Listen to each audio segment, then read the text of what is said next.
think, fingers crossed, that things might be working. Hello, what it do? How's it going, everyone? It's hot out here today, but kind of felt doing a or a phone stream, an old school phone stream for a little while, just to kind of see how these still feel.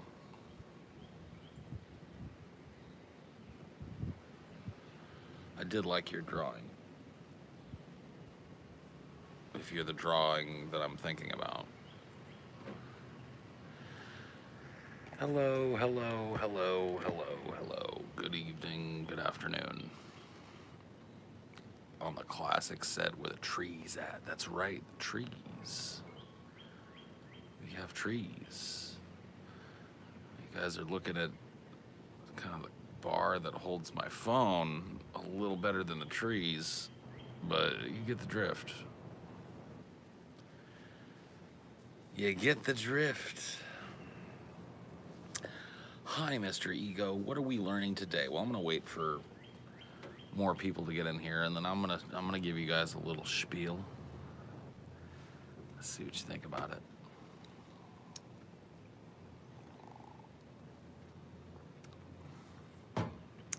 Just a little spiel.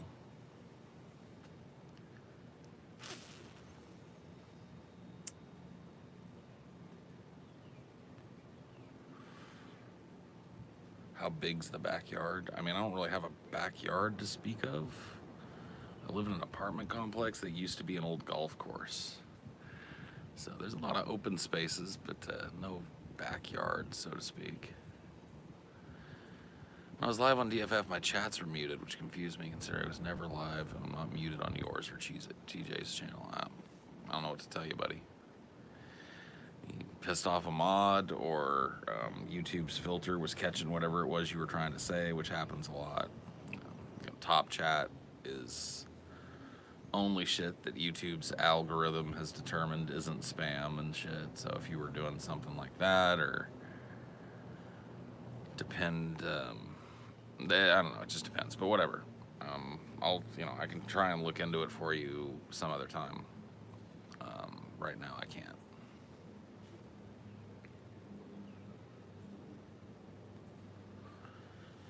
Beard is looking big pretty much every day.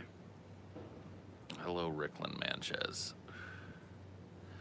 Should you get Vosh on for an episode of Flash Fried? Maybe. I mean, maybe so. Both of us have, like TJ and I have both now appeared on Vosh's show, and while he has said that he would be open to having either or both of us back in the future, you want to give it a little time to marinate. And to be honest with you, I need a little time to marinate on that discussion before I'm really ready to tackle another kind of discussion with Vosh. One of the corners I kind of got backed into in that discussion, and I feel I did a really poor job of defending myself in, and I think it caused me to lose a lot of goodwill with his audience in terms of my argument, and probably with my own audience too, because it's the most uncomfortable part of my ideology, and Vosh is very smart, and so he zeroed in on it very quickly. The most uncomfortable part of my ideological position is what's the process. Okay, so you guys know what I stand for. You guys know I stand for a post-scarcity, post-capitalist world where people's basic needs are taken care of despite their economic status. In fact, I'm for the elimination of economic status. It's a beautiful dream. I think Vosh shares it. But he's got this kind of idea for how we get from this to that. And I really wasn't able to present a cogent idea that countered it. And I think one of the problems is that I was looking for an idea that countered it. We got caught up in this Biden, riding with Biden discussion, which I didn't really want to have. I was fine to discuss it, but I was really kind of hoping that most of the talk that I would have with Vosh wouldn't be about this riding with Biden thing. But that's his big thing now. And so I was aware I was going to have to discuss it. And maybe wasn't really well prepped because I didn't really have a concrete line yet between where we are now and this kind of future society. I didn't have a plan. And Vosh had a plan. Vosh's plan was incremental change through electoral participation, lesser of two evil voting, harm reduction voting, applying pressure on left-leaning candidates to push their positions even further to the left, etc. Now, I don't hold a lot of faith that something like that is possible without other things. So I feel like Vosh is almost in the same boat as me. But when it comes down to the way our argument's presented, he has a plan, I don't. Okay? And that doesn't engender a whole lot of positivity from people. I didn't have a bullet point plan that society automatically turns to fascism. I mean, I don't think he argued in bad faith, and neither did I. And, I'm being honest in saying that, when it came to that, he kind of had me on the ropes because that is a big glaring gap in my ideology. And I want to try and learn for this and maybe even prepare for a future talk with Vosh by running by you guys some of my ideas for a plan, or at least the first steps of a plan that might be something that could lead to that resource-based, post-scarcity, globalist world that I preach. And I've got a pretty good idea where to start. And that's what we're going to talk about today, at least at the beginning here. And keep in mind, these are preliminary ideas. They're not super well fleshed out. But I think there's more substance to them than you may think on the face of it. And I'd really like us as a group who, most of us probably watched the Vosh interaction. I want us to talk about it in these early stages and run it by you. So that's what we'll do today, for a little while at least. And hopefully the sun stays behind the clouds, maybe even a little breeze kicks up so that I can stay out here long enough to actually do this, because if it gets real hot and muggy and shit, I'm gonna have to go.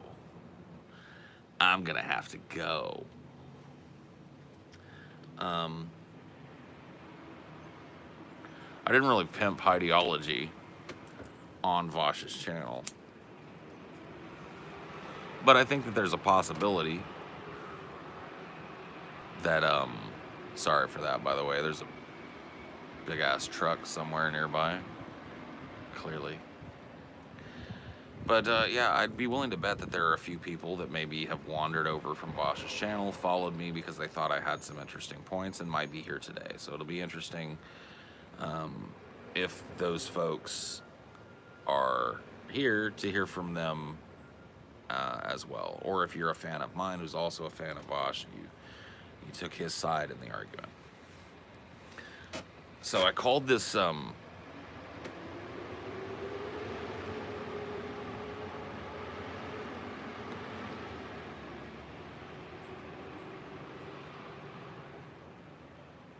wherever you are, truck, goodbye.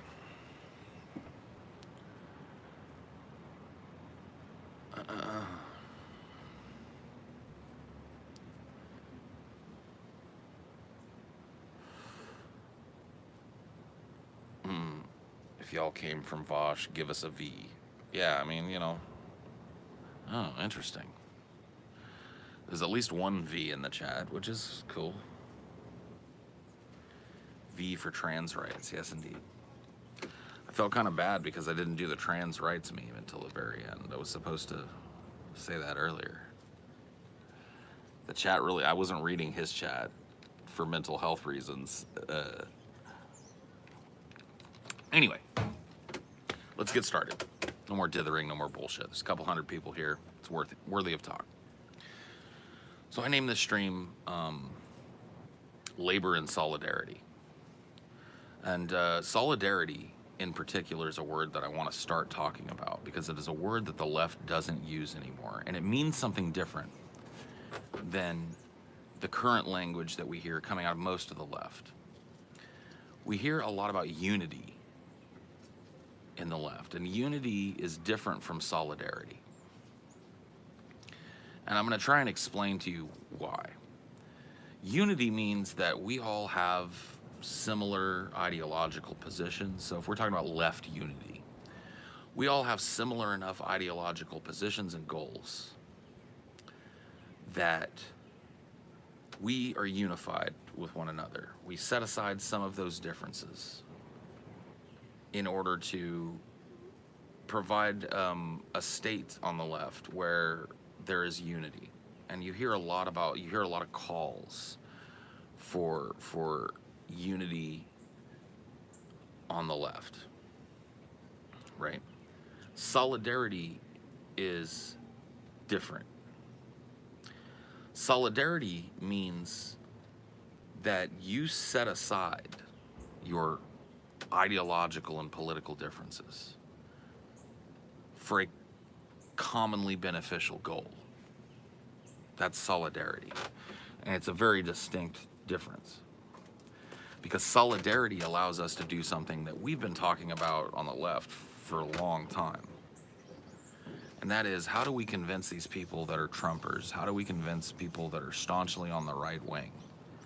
And right now, the answer is we don't. The answer is we fight them in the electoral process and hope we come out on top of them. Hope our turnout is better than them. Hope our candidate is better than theirs. And I think a lot of us feel like there is no way for us to have solidarity with people who are ideologically opposed to us on social issues or economic issues. People on the right, people who don't like gays, people who are uncharitable to minorities. And, there seems to be kind of this feeling on the left that those people have to be pushed out. We've got to fight those people. We've got to challenge those people and alienate those people, relegate them to this ephemeral right, put them on the right. And when we put somebody on the right, we kind of stop considering their positions, we stop considering their common humanity, and we go, this is our foe on the right. Solidarity allows us to get around that. But in order for solidarity to work, when I'm talking about the current left-right paradigm in the Western world, particularly America, in order for solidarity to work, there has to be a common cause. There has to be something that is common between leftists and rightists. And there is. There really is here in America. That commonality is labor. People on the right have to go to work. People on the left have to go to work. And it's within that space that a true sense of solidarity could start to take shape. Now, let me tell you guys, if this sounds fanciful to you, if this sounds unlikely to you, I don't blame you. But I have proof. I have proof that this works. And not just theoretical proof. I was, I tried to bring this up with Foch, but by the time it came up, we were kind of in that position of arguing this riding with Biden, Bernie or bust thing, and I was kind of backed into a corner because I honestly really don't care whether or not he and his followers or anybody votes for Joe Biden or Donald Trump or Howie Long or whatever. And I feel like I was forced, kind of, not forced by him, but forced by myself and my own lack of ability to pivot into defending a premise that I don't even really believe in. I think people can go vote. And I think that would have healed a large gap between Foch and I if I had been able to come to that space and explain that properly. That, like, look, I personally am not going to vote. But really, my most important message really isn't don't vote. And so me trying to step between that meme, or not meme, but that position on his channel and the people that follow him and believe in him probably didn't engender a whole lot of support, and it wasn't a great argument. But I really did try and bring up labor unions with Vosh, and he kept trying to bring me back to the point, and I understand he was trying to not allow me to pivot away from the conversation, but I think at that point I needed to pivot. But I wasn't quite ready to. I hadn't given a whole lot of thought. Well, I've been doing a lot of thought since talking with Vosh. And an idea that I've had has crystallized into my head, and we're talking about it today: labor and solidarity. And it's a hard position, and I'm going to try and explain it to you guys the best I can. And in order to do that, I have to tell you a little bit about my experience with labor unions. I've talked about it here before, but we're going to go through it briefly for anybody that may be from Vosh's channel, or maybe anybody that just hasn't listened to this before. I was raised in a labor household.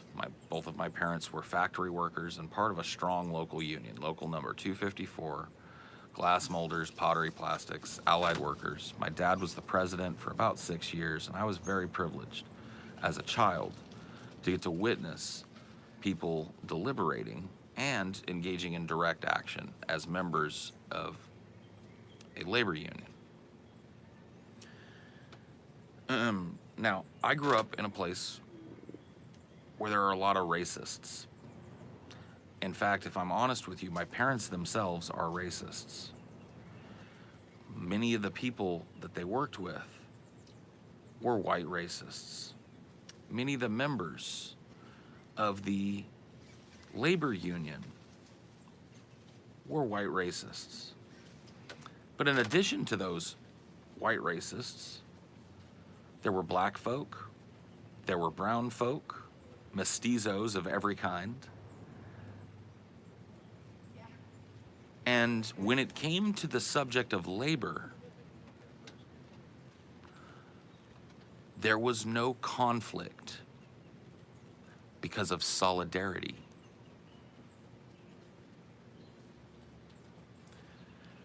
Solidarity, in terms of a labor movement, meant setting aside your politics.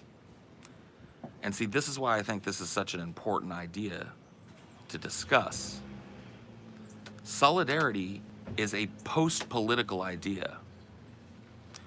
And right now, step one, if you want to talk about my plan, step one is we've got to get everybody in the same basket, despite these ideological differences. We need a post-political movement in this country. A lot of this isn't going to sit well with a lot of you, because what does that mean? That means that you stand shoulder to shoulder on the line, on a protest line, with a man or a woman who may just make you disgusted with their beliefs. They may be covertly racist. They may be Republicans. They may be Trump fans. They may be MAGA folks. You may just not disagree with them at all, ideologically speaking. But if you are part of an organized labor union, you stand in solidarity with them anyway. Because when you're standing shoulder to shoulder with that man or that woman who holds that position that you don't agree with, you're not there to argue about Trump. You're not there to argue about race mixing or any of the other silly ideas that they may have. You are there to stand in solidarity, in protection of your collective bargaining rights, and in protection of your job and the working conditions.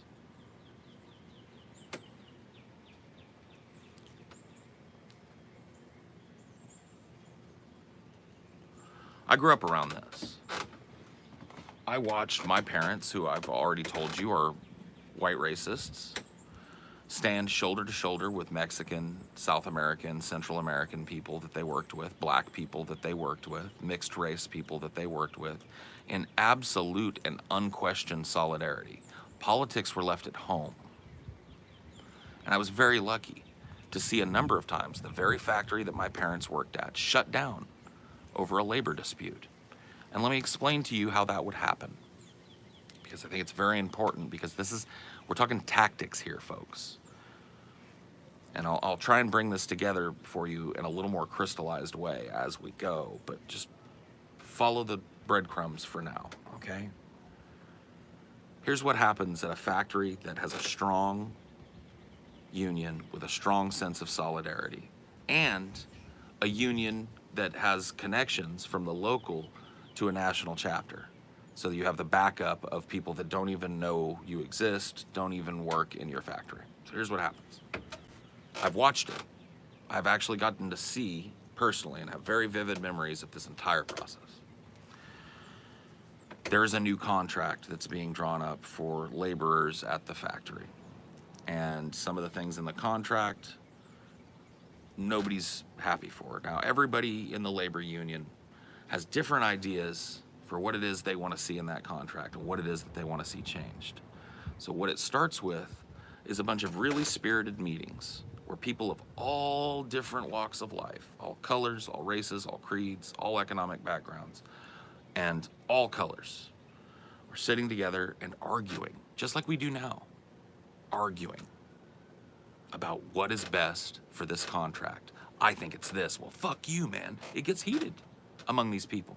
See, I know I was talking about solidarity earlier, but solidarity doesn't just mean falling in line. It does mean that, but that's not how it works. What happens first is that labor union, the people that work in that factory, get together and in a very messy, very democratic process, air their grievances with the new contract, or air their grievances with the company and how they're being treated by that company. And it's messy and it's contentious. People yell at each other, scream at each other. I've seen fist fights over this. This is a very important time in a labor union. The argument period. And you will see passionate men and passionate women stand up and advocate for positions that you don't hold. And those positions are run through the grist of the mill of the union until, magically, concessions are made and a way forward is decided on. And that's a very important part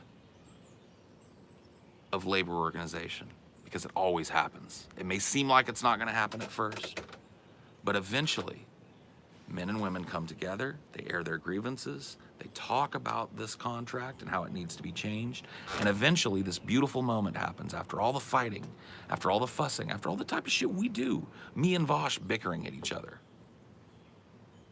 towards the end of that stream. After all of that, it's action time, because now something has been decided. Now the time for rancor, personal attacks, impassioned speeches against the decision have passed. And now we are in the position of solidarity. We have decided that this company is not coming to the table in the way that we want them to. And we have decided that collectively, as workers in this factory, we're walking out. Now, what happens when that happens? Well, the particular factory that my parents worked out, here's how it would work. The shift that's decided this would shut down all the machines. We don't just leave things running, of course. It's not our intention to burn the factory down yet. Machines are shut down, safety protocols are followed, and then everybody, not just some people, every single person that's on shift leaves all at once. But they don't go home. They leave and they make their way to the entrance of their factory, and they congregate there. And then word starts going out to the other shifts. Of course, there's a day shift. So let's say this happens on day shift. Day shift shuts everything down in the factory and walks out and congregates at the front gates. The reason for this is that you are now establishing that nobody comes into this place.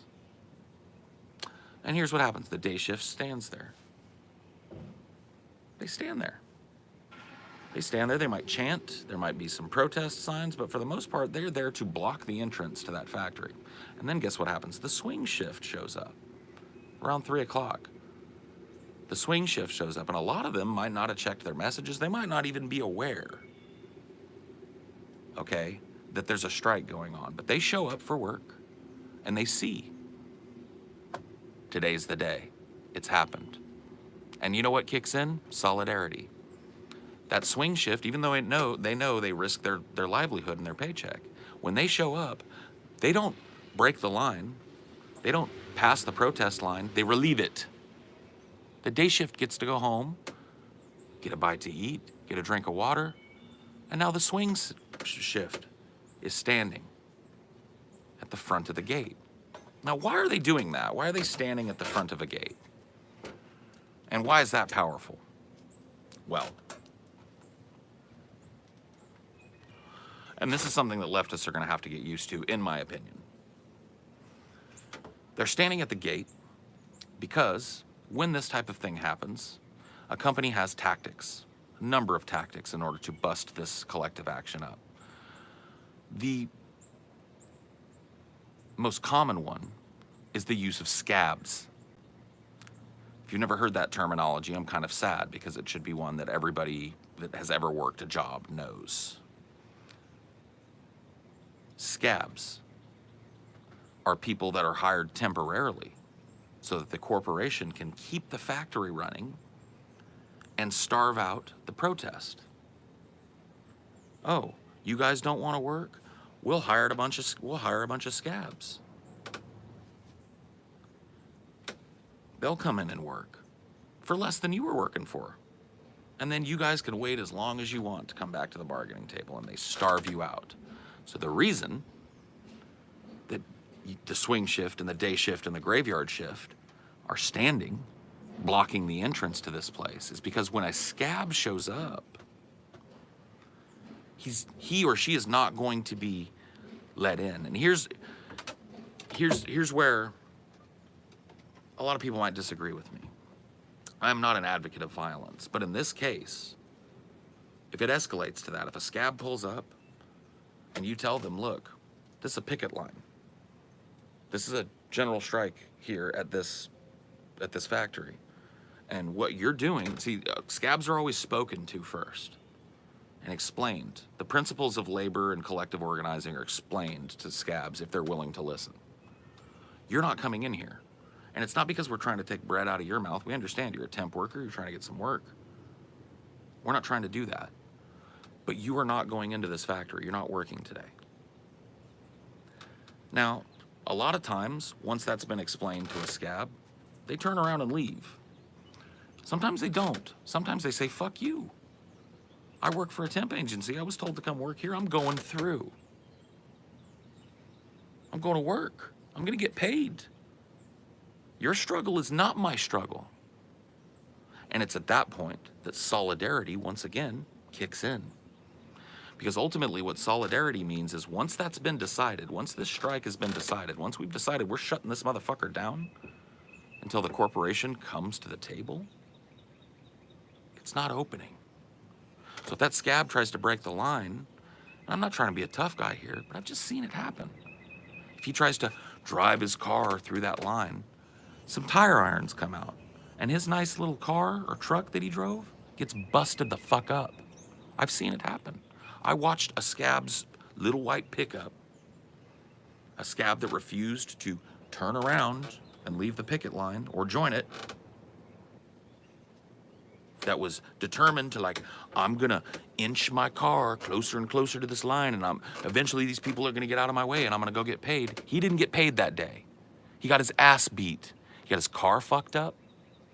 And when he got out of the car to try and stop those people, he got his ass beat. Now, he wasn't killed. He wasn't hurt to a point where he'd never fucking heal. But that scab did not work that day. He went home nursing a headache and a fat lip and a car with a bunch of dents in the hood because people smashed up his fucking car. And guess what? The next scab that was in line behind him, that was trying to pull in, didn't need as much convincing. In fact, he didn't need any at all. As soon as that guy was picked up by the people on the line and dusted off and put back in his car and he flipped a bitch and left, guess what happened to the rest of the scabs that were lined up to try and break the line? One by one, U-turns started being flipped and they started making their way out from the front of the factory. What factories? In this case, I'm talking about a glass factory in Madera, California that my parents worked at. We're talking about direct action that I actually took part in. I was present for. So now you've starved the company. So now that you've taken the company's tactic of trying to starve you out by hiring temp workers, and now you've started starving the company because that machinery's not running. And when you're talking about a factory, every minute that machine is not, the machinery of that factory is not running, that's profit going right in the toilet. So you've got them by the balls at this point. Now, I know a lot of you might ask, what happens if shit gets rowdy and the cops get called and then the cops show up to break up your protest and break the line and let the scabs in? It's a fair question. So let me try and explain to you what happens if that happens. And this is really where solidarity kicks in yet again. You're gonna hear that word a lot from me, not only today, but in the future. It is a word that I intend to try and bring back into the leftist sphere as a topic of conversation. The cops show up. Now your protest is outnumbered. Now you're outgunned. And now your line is going to be broken. Now you may think, oh, defeat. But no, the cops showing up is just a next step. So the cops come, they break up the protest, and scabs enter the factory. And the scabs are now working. You failed, right? No. Solidarity.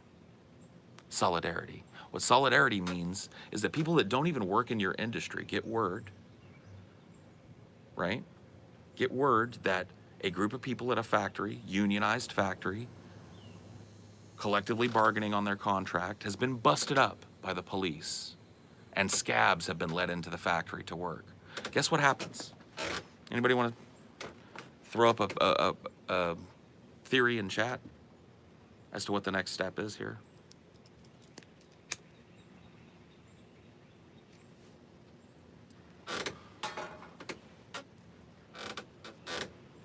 More come. Reinforcements, that's exactly right. Now, all of the sudden, 1, 2, 3 days later, instead of there being 4,000 or 5,000 people protesting at the front of the factory in solidarity, now there are people from industries that aren't even connected start showing up. And that 4,000 people, max, becomes 10,000 people. And that 10,000 people becomes 20. And now we have a different idea happening, right? I participated in this kind of action. My parents were glassware workers. They were members of a local glass molder and pottery molder union. I spent weeks camped out in front of a casino in Las Vegas. The corporate ownership of that casino wanted to tear it down and build a new one, and all the people that worked there were going to lose their jobs.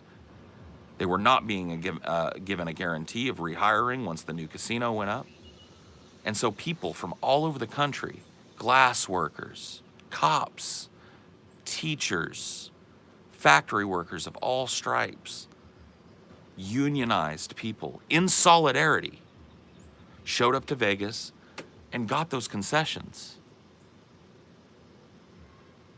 We wouldn't allow the demo people to come and tear it down.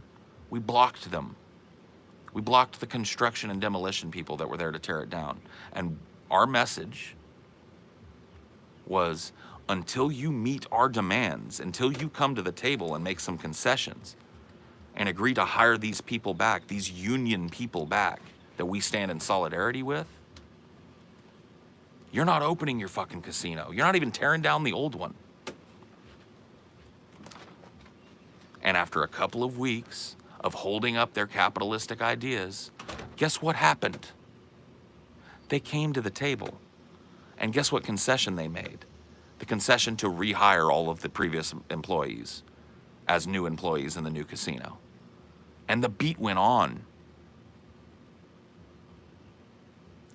Now, I want to keep you guys reminded of something as I tell this story. Standing on that line in Las Vegas were Republicans, Democrats, racists, and non-racists, black, white, Asian people, Mexican people, Hispanic people, mestizos, first-generation immigrants, second-generation immigrants, and every last one of them had a different political opinion. Man to man, woman to woman, if you went down that line and went, what are your politics? You would have heard everything under the sun, but these people were post-political. They stood together. Despite that, they agreed, for now, at this part in the struggle, we set aside our ideological distances and we focus on solidarity. That's how this works. That's how we take the power. It's an escalating response, and it requires organization on a mass level. So, to bring it all full circle, to answer a question that I didn't really answer very well when Vosh posed it to me, what is your plan? Well, I don't know the whole plan, but here's step one. A new national labor movement that encompasses everything. Customer service fast food workers, Amazon warehouse fulfillment workers, warehouse workers, factory workers, bus drivers, truck drivers, cops, teachers, lawyers, whatever. And then the establishment of strong locals and the establishment of solidarity, not based on ideological purity, but based on common human collective bargaining. This, guys, this is the answer to all the big questions. How do we deal with race? How do you take a racist and convince him not to be racist? Take that racist man and let him stand in solidarity with his brother in labor for 6 months in front of a factory and go hungry and swelter in the heat together. See how racist that guy really feels at the end of that. He might remain it. He might remain a racist, but at least he's being challenged. At least his narrative of these people are lesser than us is being challenged. It's being challenged in a positive way.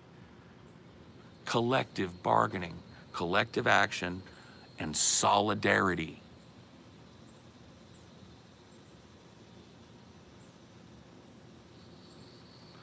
Guys, this is step one, and it's a tough step, but this is direct action. This is direct action. This is something that could be done, and it requires the right kind of voices, positioned in the right ways, because this is an argument you can make to anybody. It doesn't matter where you stand. Workers are getting fucked. I don't care if you're Republican.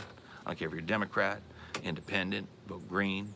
If you're a worker, you're getting boned. That's a commonality. And if we don't grab that and bring these people into the fold and be willing to work with people who we find reprehensible, racists, neo-Nazis maybe even, as long as they are willing to stand on the line shoulder to shoulder in solidarity, we're making progress.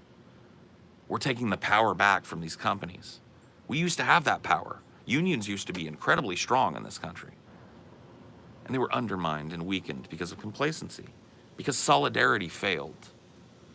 Ronald Reagan was allowed to rape labor unions. Solidarity failed. See, what should have happened should have been exactly what I talked about before. Reagan signs this new bill, delegitimizing unions or stripping some union power. The union at that point should have, okay, General strike. Everybody leave. Stand in front of your places of business and stop scabs. We'll send people to help if we can. Bring it to a halt. Guess who's coming to the table? The government. The corporations. That is one thing that's been forgotten in this country. When I hear leftists or people on the right talk about electoral politics, I hear about how we gotta beat them. We gotta beat them. We gotta beat these people, but they never do. This is how you beat them. This is how you win. You take it from them. You make reasonable expectations reality. You go to these people that you work for and you say, hey, unless I'm making X amount of dollars and I've got some medical benefits, I'm not doing this work anymore. My body's falling apart. My children are sick. I need a living wage and I need to be taken care of. And if you're not willing to provide that to me, guess whose glass bottle factory isn't churning out beer and wine bottles for the foreseeable future? Guess who gets to watch all that profit get eaten? Guess who's gonna miss all those shipments? You've got contracts open right now with wineries. We've got wine. We need bottles. They're not coming.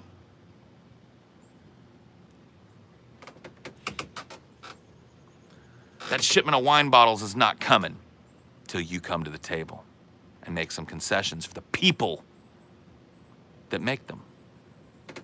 Now you extrapolate that out to all goods and services and you start to see the power of what I'm talking about. Their money's going in the trash every day, and we're the cause. They have to come through us. Now, make no bones about it, union busting is a real thing, and they're not just gonna try scabs. They're gonna try direct violence, they're gonna use the police force against us, they're gonna use agent provocateurs and plants to come into our unions and spin false narratives and try and drum up this political nonsense that we've all agreed to set aside in solidarity. They're gonna do everything they can to fight us. But if we stand in what's the word? What's the word I've been fucking harping on all day today? I wanna see it in the fucking chat. I'm dead serious, I wanna see it in the fucking chat. What is the word I've been harping on all day? If we stand together in blank, solidarity, we win. So if you're gonna ask me what's my plan, I don't know the full plan, but that's step number one, solidarity, human solidarity, workers' solidarity, bringing people despite their economic differences, despite their color differences, their racial differences, their sexual orientation, despite their economic status, and despite their rung on the economic ladder and their position in politics, bringing them together for a common cause that we can all agree on. That's how we do it. That's how we take it back.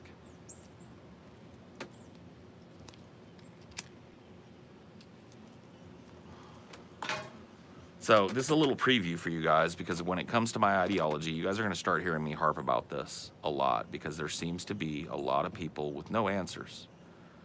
And the answers that are being given, quite frankly, I don't think they're good enough. I don't think riding with Biden and the harm reduction vote is good enough. I do think this is good enough. So this is what I'm going to be advocating for from here on out. A new national labor movement in this country with strong locals feeding into a national organization to protect the rights of collective bargaining for every worker. Every worker. And when these companies try and union bust and fire people for trying to set up a union, guess who shows up in solidarity to shut that place down? Starbucks is a good example of a company that is, while they're pretty progressive in terms of what they give their employees, they've fought tooth and nail to keep the people that work for their company from organizing a union. The two are not mutually exclusive, and that's the beauty. I'm glad you asked that.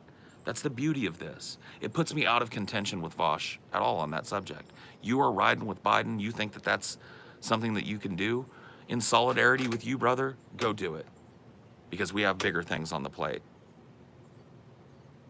See, it takes leftists out of competition with one another over petty shit. or ultimately what I feel to be petty shit. It makes it a non-issue. I stand in solidarity with you, brother.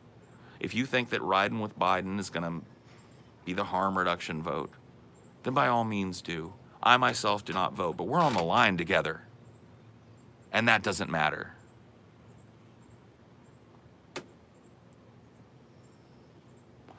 How do you bring racists in solidarity against racism? Or is that not a cause to fight for in this post-political system? It is. But my argument is that happens naturally. When you talk about giving people a common goal and a common purpose, racism is challenged automatically by that, because these people are going to be walking the line with black people who they hate, brown people who they deride as lazy. They're going to be talking and working and standing arm in arm with these people as brothers and sisters. If you're telling me that's not going to do more to undo racism over the course of a generation or two than this constant badgering back and forth, then I'm going to call you a liar. See, that's the beauty of this idea, guys. When you start to really think about it, it addresses a number of problems that seem to have no solution. How do we organize people? How do we get past the two-party system? How do we break the barriers down of race and class? How do we find commonality between people? And it's like the answer has been staring us in the face all this time. This is not a new idea. I'm not presenting a fresh idea to you. Our forefathers figured this out and fought for it and bled in the streets for it. And I gotta be honest with you, in order for us to establish what I'm talking about, and if you're gonna be on board with that, you're gonna have to be willing to bleed in the streets too. Now, you may not be a violent person, I'm not.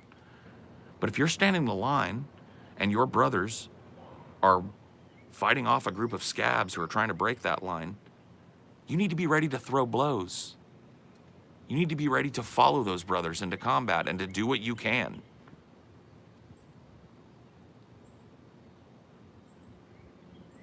And it's not going to matter in that moment whether the dude that is right in front of you is a covert racist or a Republican or a MAGA supporter, because at that point you're there for a common purpose. Commonality is the rule of the day. See, people are saying a national socialist movement, and I've seen communism mentioned, and I've seen socialism mentioned. At this stage, that shit is left at home. These meetings are not about mobilizing communism or socialism. These meetings are about mobilizing human beings in defense of their labor. It's post-political. If we start trying to force the issue as leftists and preach to these people, they're going to walk away. If union meetings, instead of being, how do we in solidarity ensure that our jobs are better? And if it stops being that and it starts being lefties going, socialism is the way, communism, I'm not saying there's not a time for that. But at this stage, if it starts being lefties going, communist, comrade, this, that, and the other thing, if you bring that political poison into this process, it kills it. This is not the stage that happens in. Establishing solidarity is the first step. And if we can't do that, if we can't set aside our political nonsense and our political differences for long enough to do that, then we may as well give it away. We may as well stop. We may as well just say, okay, this idea is bad, and move on to a different idea. But what that means is you believe that people can't work together. You believe that people that believe differently cannot come together for a fucking common goal and make an imprint and make an impact. And I disagree. And I disagree not just from some ephemeral fucking theoretical idea that I've got in my head. I've seen it with my own eyes and participate in it. I've watched corporations say, fuck you. We're not extending your health care. Fuck you. We're not giving you better hours. And then I've watched the people that work for those corporations go, yes, you will. And I've watched it happen. I helped it happen. As a little boy, I stood on those lines. And you know what? They'd had to come through me too. I wasn't a badass, but I was on those lines. Come through me. I'm a little boy standing here in solidarity with these people. Come through me and my mom. There are 5,000 of us here today that work at this factory. Bring the cops here and beat us and see how many people show up in 2 days. There'll be 20,000 people standing in front of this factory. 30. This is how you win. This is how the left stops losing. And you'll notice it has nothing to do with voting for Joe Biden. I don't have to fight with my brothers in solidarity about their choice. I don't even have to ask them. If you believe that the harm reduction vote and solidarity in a labor movement is the best way forward, you get to go do that, and nobody in the labor union is going to tell you any different. It makes these problems non-problems in the space of a labor uprising. This is how we win, folks. This is the answer to the question that I wasn't able to articulate very well on Vosh's show. I tried to go there. You guys heard me bring up labor unions. I was trying to bring the conversation to this point. I just didn't get there. We were too stuck. We were too stuck with one another on this riding for Biden non-confidence vote thing. And I didn't get the chance. And I hadn't really fully fleshed out the idea either.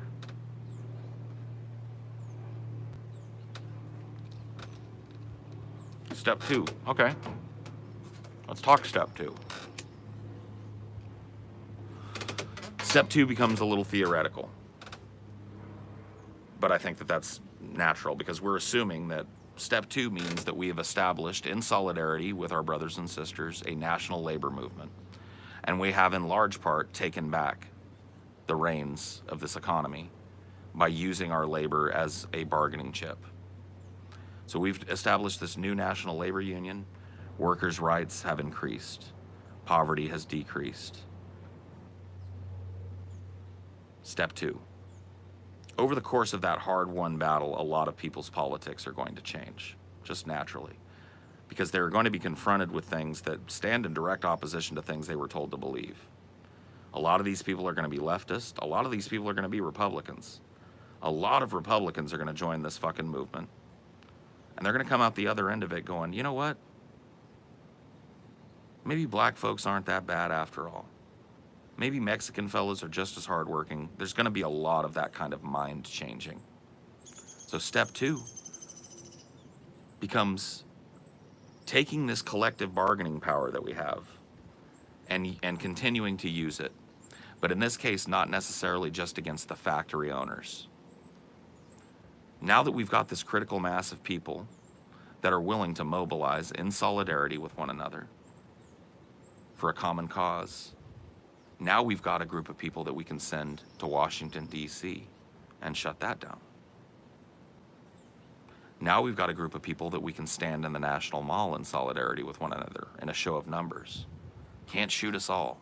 You can't gas us all. You can't jackboot us all. Now we have a group. Now we have a group of people in solidarity with one another. And we can start the hard work of ideological arguments.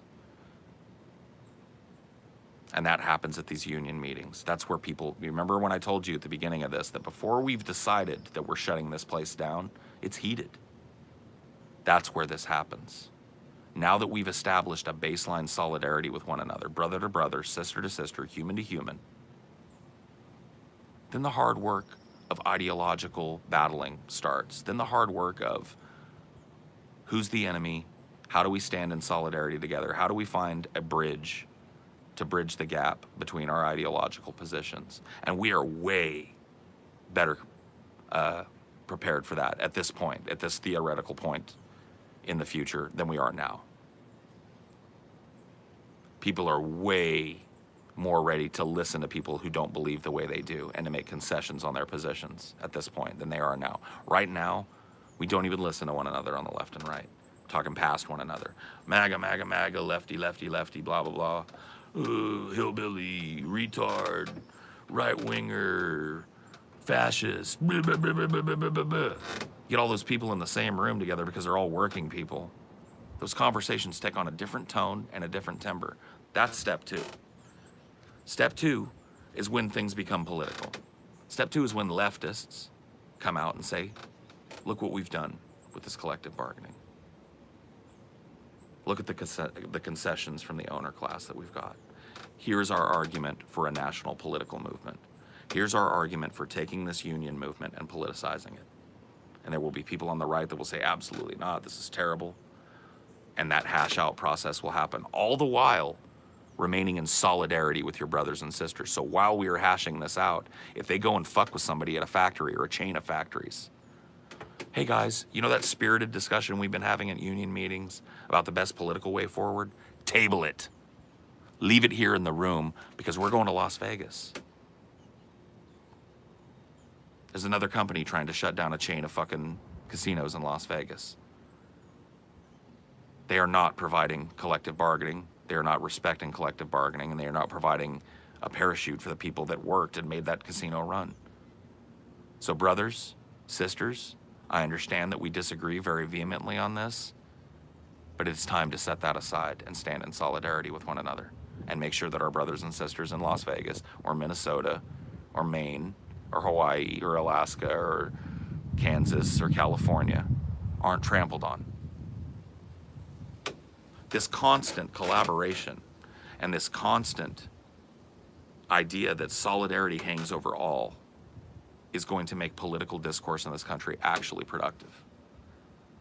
It's gonna open the possibility of productive political discourse in this country, and that's how leftists change minds. A lot of people will say, well, we've got all these leftist ideas and we pass them around, but how do you go to a MAGA person? How do you go to a dude in a MAGA hat and an overalls that hates black people and go, you're wrong, without engaging his desire to say, fuck you, you're wrong, and it just goes nowhere? This is the answer to that question, whether you like it or not. You bring those two people together under a banner of solidarity for something they both agree on. And then those conversations, all of a sudden, people are listening to one another rather than talking past one another.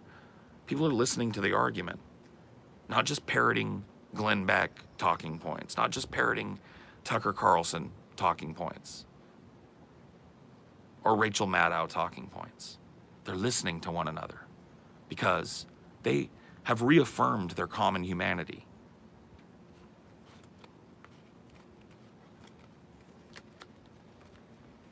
And that's where you can start doing the hard work of convincing these people otherwise.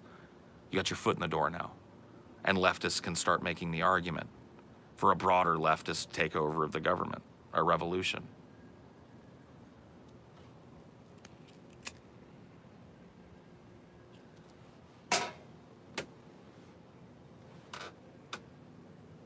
So that's my pitch in a nutshell, in a very early nutshell. Poke holes. I'm listening.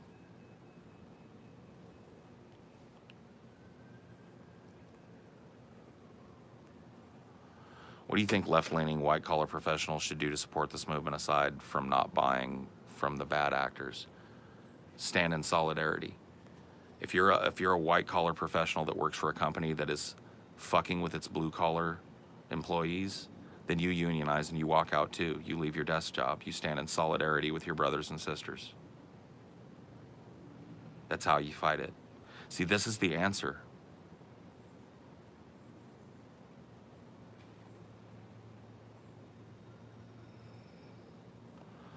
We need a unifying cause that is post-political, that will bring the left and the right and all the weird, disparate people that are in between and combinations of the two together under the banner of something we can all agree in.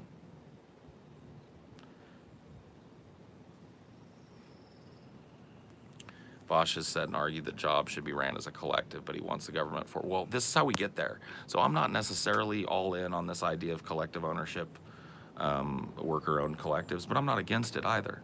And see, within the framework of what we're talking about, here's a path for you, Vosh.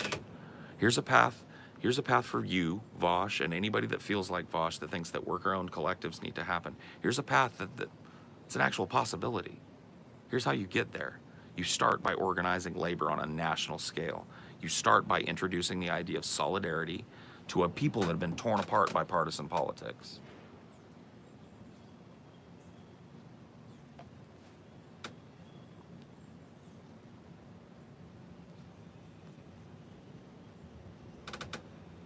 These companies are masters of manipulators to mass pollute the general thinking of most of us. Look at the During Strange Times ads from company. Yeah. See, this is what I'm talking about, though. Human beings talking face to face with human beings in direct collective action, arm in arm with human beings in solidarity, is powerful. It sounds trite and it sounds like, oh, it's just another fucking dumb idea, but I'm telling you, I've seen it in action, guys. I've watched the wheel be broken, not permanently, but I've watched it grind to a halt. And I've watched concessions be made from people that don't make concessions anymore. I watched I watched members of the business class, the owner class, come to their knees to the worker with concessions. Someone in chat brought up a decent point. In this current time, do you believe people have the capacity for solidarity that they did when you were a kid? Yes. They just need to be reminded of it. You never hear on the left or the right the concept of solidarity ever discussed, ever once. People need to be reintroduced to it, reintroduced to the concept of it, reintroduced to the concept of the possibility of post-political direct action. That not everything has to be elephant versus donkey. Not everything has to be the stupid pageantry. Because let me tell you something. The majority of people, even the people that participate in electoral politics, they're sick of it. They may have different reasons for being sick of it. They're sick of the intransigence of it. They're sick of the seeming cycle of it. They're sick of switching around people, and they're sick of getting their hopes up and having their hopes dashed. That's not a left problem. That's a left-right problem.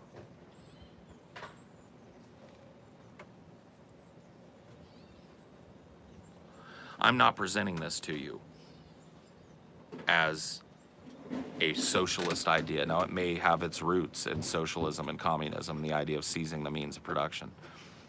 You're not going to hear that rhetoric out of me. This is not the time for that.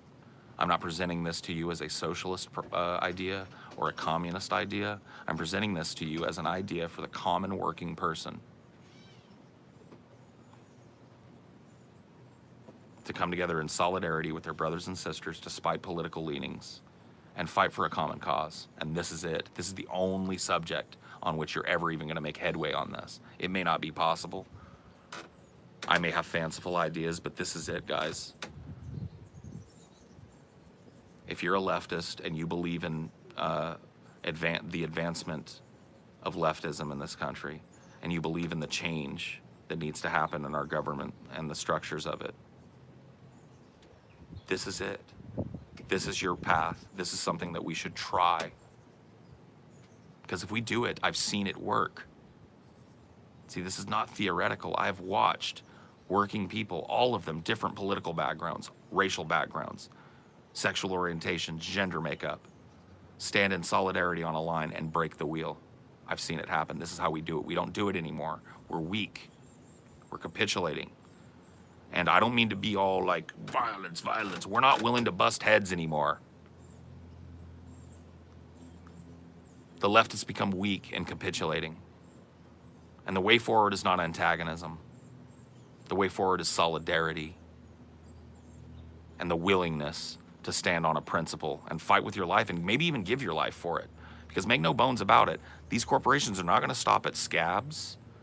They're not going to stop at infiltrators. They're not going to stop at attrition-based tactics where we're just going to starve you out then. They're going to come at you with violence. They're going to send goons, whether those goons are wearing police officer uniforms or not, and you need to be ready to bust some heads, or at least try. 20,000 people can bust some fucking heads. And if they're standing in solidarity, they can sit there and stand a little bit of tear gas.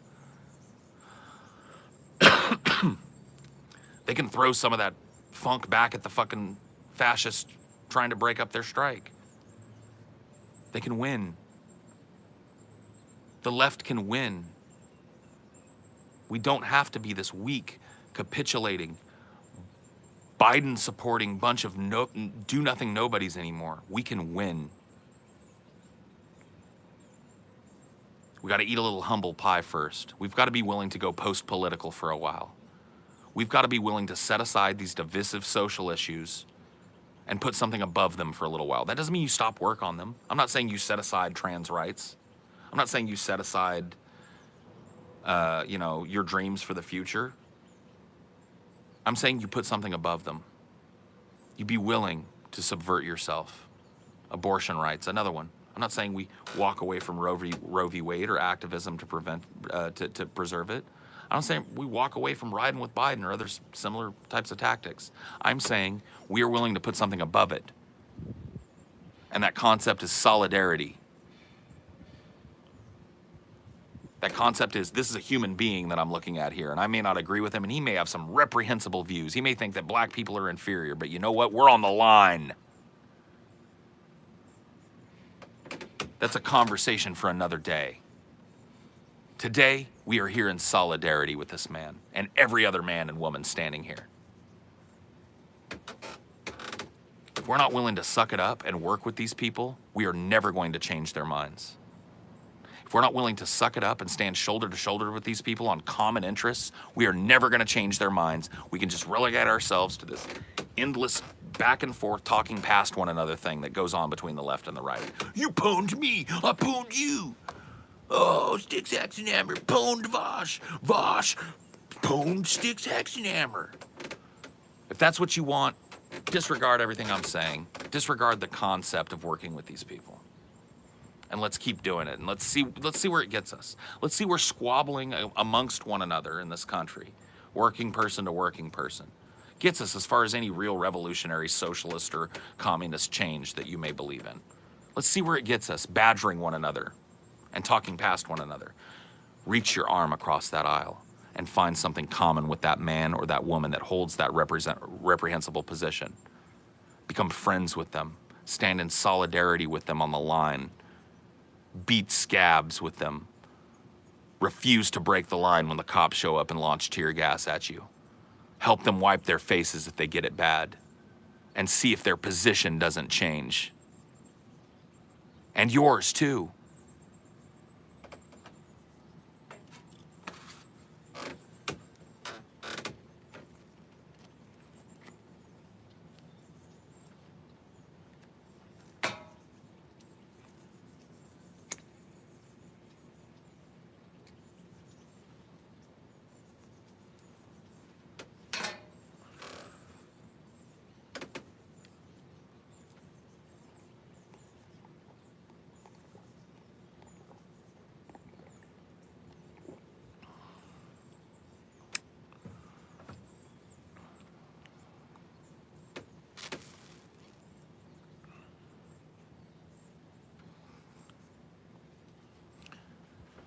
That's my spiel, guys. And I hate to tell it to the people that watch me, but if you don't like it, if it's something that you think is stupid or fanciful, you're really not going to like me for the next 6 or 8 months, because at least this is the new thing that I'm going to be harping on. Because Vosh was right. I cannot rest on my laurels giving people beautiful visions of the possible semi-utopia that we could create as a species that tears down borders and sectarian differences and decides on a common goal. I can't keep people feeding the possibility of that and expect them to join any kind of cause or take any kind of action for it. And I really can't expect to be taken seriously by those people either. I don't agree with Vosh's tactics here. I do not agree that convincing his radicalized leftist audience to vote for Joe Biden is the answer to the question. But you know what? I stand in solidarity with him still. He's on the left. His goals are noble. We share many of them, and I will not stand in his way of that. I will make arguments when they come up. I will defend why I do not participate in the electoral system, but I will not stand in the way of a man like Vosh or his audience from doing what they think is right. Not anymore. I will make my argument. And I will make an argument that I have really thought about and designed to not subvert their argument or the argument of a Republican person besides. I guess my only real question is, how do we stop the erosion of solidarity so we can ensure future generations will be able to hold the line? Well, that's a beautiful question. And the answer to that question is hard because, you know, Vosh and I kind of got into it, and he seemed to kind of like not really like my contention that it was the union's fault that they were destroyed. He wanted to cite these Republican politicians, starting, of course, with Ronald Reagan, and then continuing on that passed legislation that slowly weakened the rights of labor unions. But you know, that's going to happen. That's part of the tactic. What failed in the labor movement and allowed this current dystopian paradigm to take shape was solidarity. See, you know, I described to you a general what a strike at a single factory looks like. You know, you hit the line, you block the entrance, you beat any scabs that try and break the line, and you starve the company out. This same solidarity is applied to the government. If the government tries to pass a bill weakening the rights of your collective bargaining, then you, as brothers and sisters in solidarity, despite your political leanings, show up in Washington, you shut that motherfucker down. You storm the Capitol building. Each and every person gets 10,000 people and takes them to the office of their congressman, and you refuse to leave until action is taken. See, they work just like a company. And this type of action works just as well politically as it does economically. So there's my answer to that question. How do we keep solidarity together? We don't allow ourselves to get complacent. If this works and we get concessions from company, life is going to be more comfortable. And that's what happened. In the late 70s, early 80s, we reached this point where it's like life started to get comfortable for these union workers because they'd collectively bargained. They had jobs that were manageable. They had paid time off. They had health care. They had workers' rights. They had safety rights. And they got lazy and they got complacent. And the idea of solidarity started to sound like more of an imposition than an act of direct action. Oh, did you guys hear about this strike going on down in SoCal? Yeah, you know, this time I just don't think they need us down there. That's how it happened. This time, I just don't think they need us down there. You know, they got a lot of people. I was looking at some pictures. They got quite a few people standing the line down there. You know, we don't need to mobilize and head down to Los Angeles and help these people. Let's just stay here in our lazy boys and stuff. We got lazy. People got concessions. We started to win. And then we reached a point where it's like, okay, there's a level of comfort now. And instead of using that level of comfort to seize more, to continue to organize, we went, you know, all right, I'm a union guy, you know. Yeah, I go to union meetings still and shit, but we really haven't done any direct action in a long time. I haven't walked the line in 10 years, but I'm a union guy, you know. That's how it died. That's what killed unions, not Ronald Reagan. Ronald Reagan was just part of the system that's constantly going to be using tactics against any kind of worker organization like I'm talking about. And we failed to show up and stop it. We failed to show up and stop it. We failed to march en masse on Washington and shut that motherfucker down until this bill was taken off the president's desk and vetoed. That's how it died. Apathy killed it. And you know what? Now I see that there's this time where apathy is starting to die. People are starting to realize that we got to line up behind somebody. And that's why guys like Vosh and people on the right are getting big talking politics right now. Because people, I think, at the very least, have realized that apathy isn't working. And so there's all these ideas about what we do. And this is mine. What do you think about the idea of adopting the taxation without representation motto? But from the left, the phrase holds true. And if we get patriotic rhetoric, that is bipartisan. Absolutely. I don't dislike the idea. I think it's actually pretty brilliant. I mean, things like that are going to be very important. What's important now is establishing this organization, is really starting to get people that are talking about this to take this idea seriously. Because I can't do it alone, guys. I can sit here on Highdeology all day and you can go, I agree, Paul's got the right idea, but I don't got the reach. So what I want to do is talk to guys like Vosh about stuff like this. I really want to introduce this to Vosh. I want to introduce this to guys, you know, that are on the left, Kyle Kalinske. I want to talk to Kyle about this. These guys with voices and followings need to hear this, and if they buy it, if they buy my premise, if I do a good job selling this to them, then that's how this gets started. I can't do it. I can't do it alone.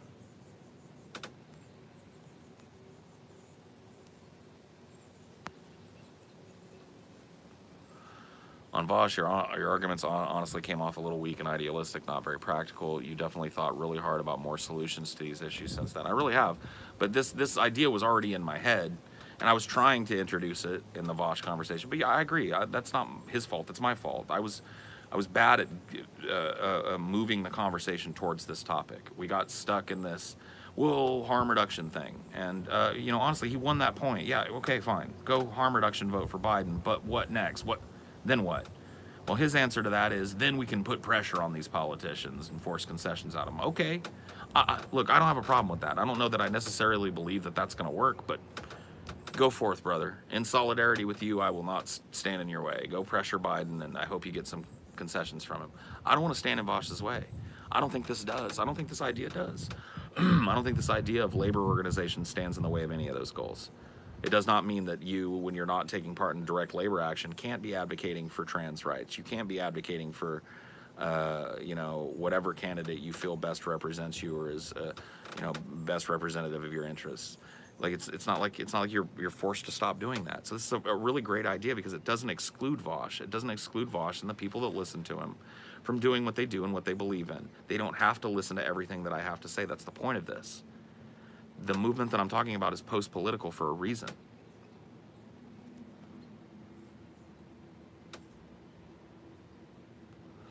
I agree with harm reduction voting for Biden, but I'm 100% with you that your ideas are not standing in the way of that. Well, I don't think I made a good case for that in Vosh. I feel like a lot of people in Vosh's audience, and probably in our audience too, that tend to lean towards him, felt antagonized by me.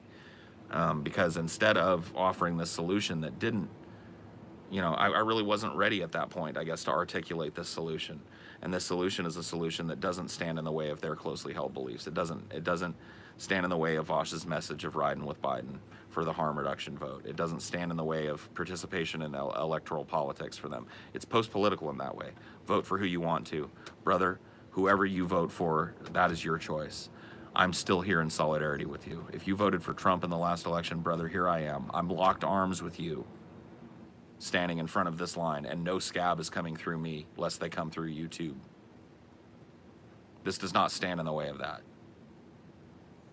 In fact, this facilitates it, in my opinion, because it actually creates an incubative environment. This is another part that I wanted to talk about today, and I'm glad it came up. I'm glad I remembered. Part of part two is we've created now a political incubator. So if we can actually establish this first part, national labor union, national labor movement that starts to get concessions from the owner class again, we take back our power. We use the fact that we've got them by the balls and we squeeze a few times and we get some concessions, things get better for workers here. We've now proven that not only does the union idea work, but we've created an environment to incubate political thought. Now, these radicals from different sides of the political spectrum are all together in the same room, often. And when they're not talking about direct action against their company or direct action against another company that's trampling workers' rights, guess what they're talking about? Politics. And guess whose minds are way more open than they are on Twitter? Because you stood on the line with this guy. You cracked skulls with this dude. And now he's telling you a political position that maybe you don't agree with, but are you more willing to listen to him because you stood in solidarity with him as your brother or sister? I think the answer is yes. I know a little bit about human psychology. I know a little bit about oppositional defiance. And I know how to break it down. The answer is commonality.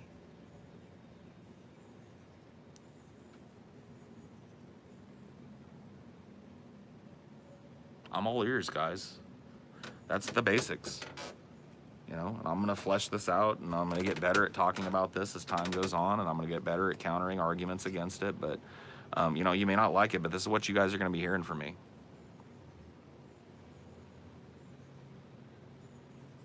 This is it. Here's my solution. Take it or leave it. Poke holes in it. Prove me wrong. I'm willing to believe. I'm willing to, you know, I'm willing to have my mind changed on this. I think it's good. Challenge me.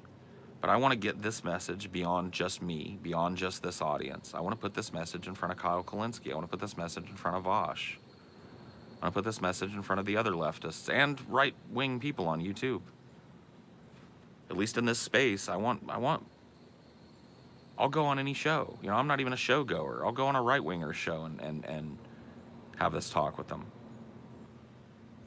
this message, like, that's the best thing we can do, at least for, in my opinion. Start getting this out. Let's add this to the conversation. Let's bring the concept of solidarity, human solidarity, worker solidarity, back into the conversation on the left.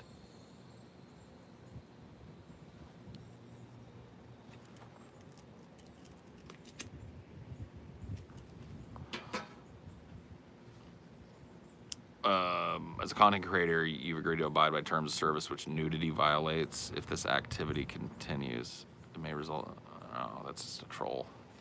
I was like, huh? Excuse me? That's just a trolly troll. I don't quite get that whole example with the beach and house. You're talking about like the far future example that I gave? I'm talking about a world that doesn't, where capital doesn't decide your fate. So the beach and the house analogy, to give it to you in a little better maybe than I did on Vosh's, in a post-scarcity, post-capital world, where you live is not a matter of like having to save up a bunch of money and quit a job and hopefully get a new job somewhere else. You're removed from that yoke. So if you're a passionate person, say you're an engineer, and in this far future globalist society, there's a city that's known for great engineering schools and great engineers. Florence, Italy or something maybe, or what used to be Florence, Italy, is where these types of people largely congregate. And this is your passion as a human being. You want to be an engineer. You want to be an engineer. So you don't have to look at that and go like, man, if I was just in Florence, I could really kick this off. If I was just in Florence, I could really do something about this. I could work with the people and collaborate and really make this passion project that I have, or change how we build things. That becomes not a problem in a post-scarcity, resource-based globalist economy. It's just, it becomes just a decision. You say, oh, okay, well, my passion is I want to learn everything I can about being an engineer. Florence has the best engineering schools in the world, has the highest concentration of great engineers. So that's where I'm going, and you just go. You don't worry. What am I going to do when I get there? How am I going to get a job? Where am I going to live? How am I going to eat? You just go, and you take a housing unit, and you start working with the people that you're passionate, that you share a passion with. You start learning. And by the way, there's no price tag on any of it. And see, it seems fanciful, but this is totally possible. Utterly and completely possible. Down the road. If we do things right. America went from being a place where 90% of people knew how to grow their own food to where only 1% could if they had. I say we take that back. Yeah, that too. I mean, I'm not going to stand in the way of that. I may not make that argument as loudly as you will, my friend, but I'm not going to stand in the way of it either. I agree. People need to learn to take care of themselves again. And that's another thing too on the left that, it's a conversation that's going to be kind of hard to have. We got to nut up a little bit. We're a bunch of pussies now. The left has become a bunch of pussies. We got to nut up again.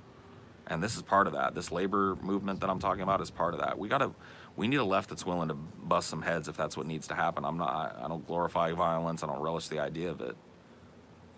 And it needs to be more effectual than these kind of random acts of violence that organizations like Antifa are perpetrating.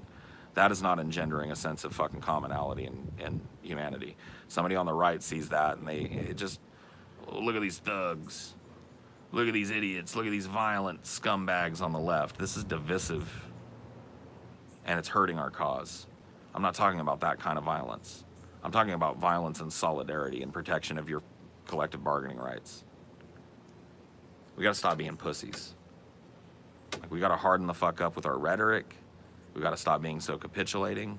And we've gotta harden the fuck up in general. We gotta be willing to hit the streets more. And we really gotta be willing to consider ideas like the one that I presented to you guys here today. We've really gotta be willing to consider this.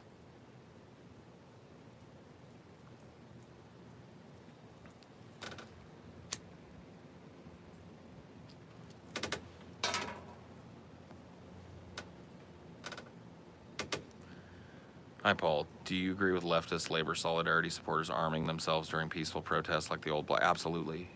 We're like, that's another thing on the left, and you know me and how I feel about guns, but we need to have a conversation. I'm not going to say that we all need to arm ourselves, but I am starting to really heavily lean towards, rhetorically, the idea that the left needs to embrace guns.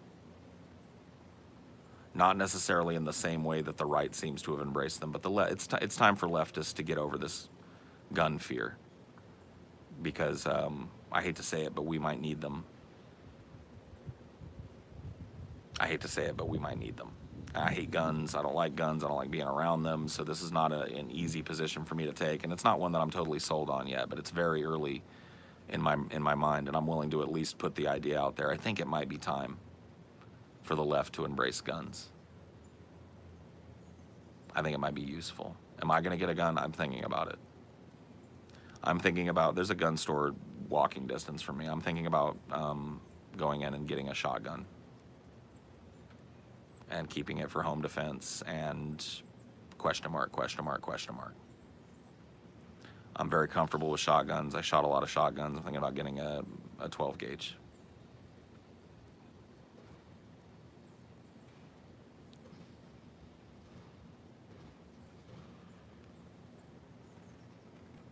Get a Mossberg, yeah, I've heard. I've got actually a couple of gun nut friends that I've been friends with a long time, and I've started talking to them about this, and Mossberg is one of the names that was thrown around to me as the shotgun that I should get. I don't know that I'm going to do it yet, and once again, I'm not giving you this as a fully solidified position in my head. You're looking into my brain and where my brain is going right now, and I'm willing to say I think it might be time for the left to get over this gun fear and start to embrace the idea of gun ownership.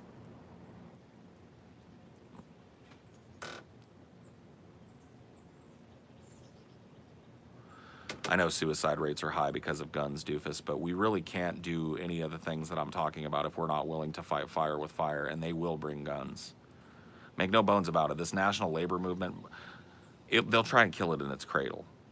They're not even going to let it get established if they can help it. So violence is part of the future if you're willing to go with me on this. I don't want it, but we have to be willing to meet force with force, and we can't do that with flowers and daisies and billy clubs alone. There's going to have to be people with guns. And see, this is another good reason to start a post-political people's movement, because Republicans are already going to have that. If you're talking about a movement that brings laboring Republicans into the fold and doesn't exclude them because it's post-political, you're not cramming leftist ideology down their throat all the time. You're there in solidarity for labor. There's going to be people with guns, and big guns, and lots of them. Yes, responsible gun ownership, obviously. Learn trigger discipline. Don't be a fucking reckless fool with it. And in fact, you know, to be quite frank, I'm not even really fully advocating for this yet. This is a thought that I have that I'm sharing with you guys. And it's not fully formed yet, and it's not really my position yet. But I think it might be time. I'm starting to think it might be time.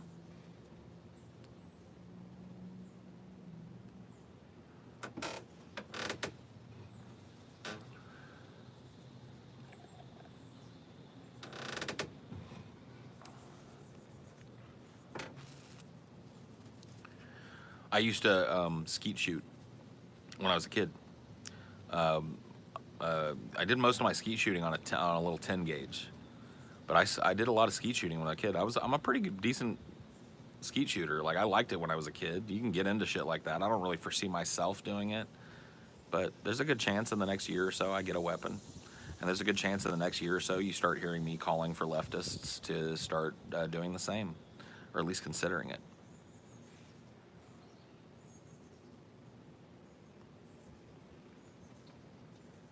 A 10 gauge. Oh, a 20 gauge. Yeah, sorry about that. A 20 gauge. My bad. You're right. Yeah, a 10 gauge is gigantic. Yeah, no, a little 20 gauge when I was a kid is what I used to shoot ski with. My bad. I'm not a huge gun. It's been a long time since I've been around gun culture and stuff, so I'm a little out of it.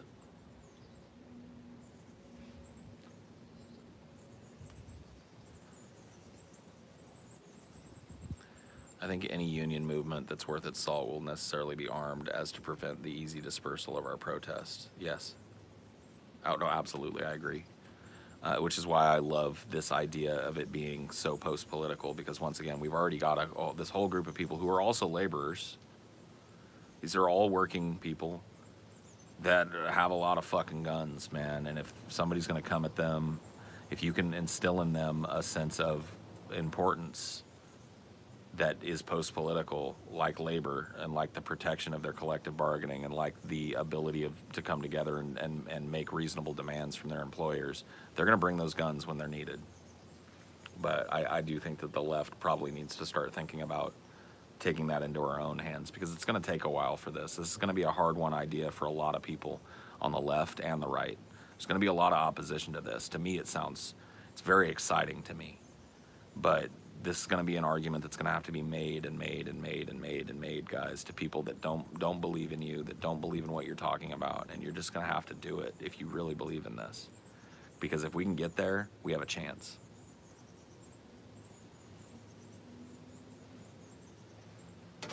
We can get there, we have a chance. We can convince people to set aside this political shit, not to completely abandon it. Stay a Republican if you're a Republican at this point in the movement. Stay a leftist if you're a leftist. Stay active in that arena. But let's come together under the banner of something big. Let's reach across the aisle and work with people.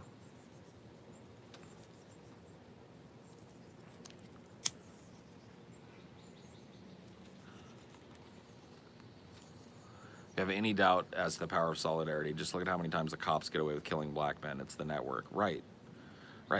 Look, dude, you say what you want about it because it's gross, but this whole, like, good old boys club that the boys in blue have, that's solidarity in action, okay? It shows you the power of solidarity in action.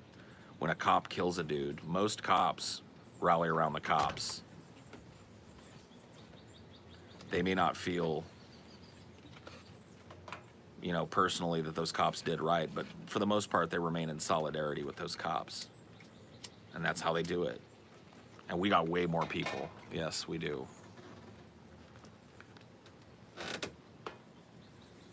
Yes, we do. And in fact, we need to work with the cops. The cops need to be brought in on this. Police, or most police members in this country, in fact, all, I think, are members of police officers' unions. They're already unionized. These are people on the right that we think are our foes. Correctional officers' unions, too. I got a whole bunch of families, super right-wing Republicans, all COs, all union.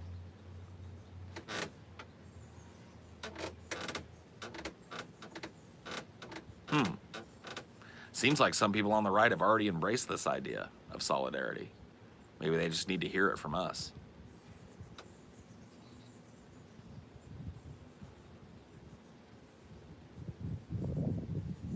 Right. Convince the cops that we're part of, when they get fucked with, we show up for them. Think about that. Think about this labor movement as you're working one day and you go to your union meeting and you hear about a police office, in some town in the same state you live in where the contract is fucked up and they're trying to defy the police officers union and they're not making concessions. See how those cops feel about crushing your protest when you stood shoulder to shoulder with them in solidarity and helped them collectively bargain and help their jobs be better and more fulfilling for them, help put more food on their family's table. You show up for the cops, show up for the firefighters, show up for the EMTs, all of these people.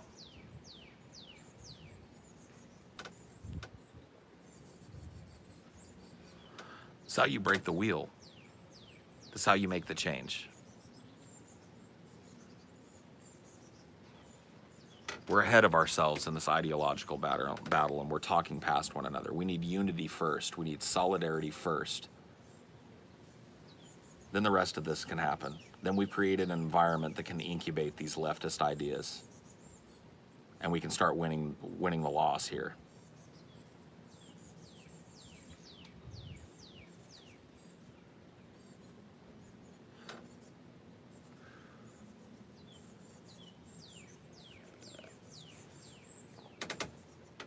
So anyway, that's what I've got on that subject anyway. I'm willing to keep talking about it. You guys got questions? Shoot me a super chat. I'll try and read it. I know I've probably missed a few. I hate phone streams because there's really no way for me to go and look at all super chats. So I probably missed a few. I apologize for that. Want me to go back and read them? If you want to scroll back and see if I've missed any, you can read me some, and I'll try and answer these super chats. Okay, so My girl, Amelia is going to help me out. Go as far back as you can, because I really have Yeah. only answered a few. yeah, so Blue Noble, $5. Do you have any doubt as to the power of solidarity? Just look at how many times the cops get away with killing black men. It's the network. Right. So I read that one, and we just talked about that one. Benjamin Mitchell, $2. Do you think we're heading for armed conflict? Do I think we're heading for armed conflict? Not not positively. Like, I don't think it's absolutely a necessity at this point, and I don't think it's unavoidable at this point. But yes, I think that there's a good chance that we are heading towards armed conflict. And Chris Kilgore, $5. There was a small BLM protest in my town. KKK showed up to harass them, and the Hicks said they rioted, and it was 100% peaceful. Right. So just an example of one of these protests being the narrative being challenged by the right, and it turned into a bunch of thugs. Right. So, of course, I'm against that sentiment, and I think that the things that I've talked about today would dampen that sentiment greatly. The idea of solidarity would stop this kind of toxic feedback loop that happens every time there's a protest in this country, where the protesters protest, and then there's a group of people that go, fuck them, they're lawless, they're horrible. I'm talking about uniting people under a banner where we're all protesting. Bringing back an America that petitions its government and the power structure for redress of its grievances. Grievance is a term that you'll hear a lot in union organizing too. When you have a grievance in a union, you bring that before the union for redress of it. It's a very, very American and democratic idea, and I think it could be sold to a broad political spectrum of people. Yeah, that's as far as I can go back. So Okay. might have missed some more, but So I've caught up the best that I can on the super chats. If I missed yours, I apologize. If you send one from here on out, you have a question about this, I'll read it. Of course, I'll read it from the chat. You don't have to donate to get it read. I'll try my best to pick some out of the chat as well. Would this accelerate automation, and if so, would that take a lot of the wind out of the sails of this movement? Well, that's a good question. Yeah, the ultimate goal of this, in my mind, is to accelerate automation. I mean, the ultimate goal of this labor organization is people not having to work at all. I mean, that's the end game. The end game is complete automation of 90% of industries, and a complete change in the paradigm of how a human being lives his life. Because as it stands right now, and I've given you guys this rhetoric before, but please listen again. As it stands right now, when you're born in America, you owe. As a pink little lizard-looking fucking proto-baby that just came out of your mother, you owe. You already owe society. You owe society your labor. And you are expected to be a quote-unquote productive member of that society by taking some job somewhere and working for some company or government entity. And you're expected to do that without complaint, and you're expected to take what you're given. That doesn't work. And I think that that is an idea that we can make arguments for that will appeal to a broad swath of people across the political spectrum. I think that people on the right are ready to hear that, because they've been just as abused as we have when it comes to labor. Make no bones about it. People on the right work hard. The righties that I know that are against leftism, they bust their fucking asses, man. They work hard ass jobs. They're ready to hear this shit.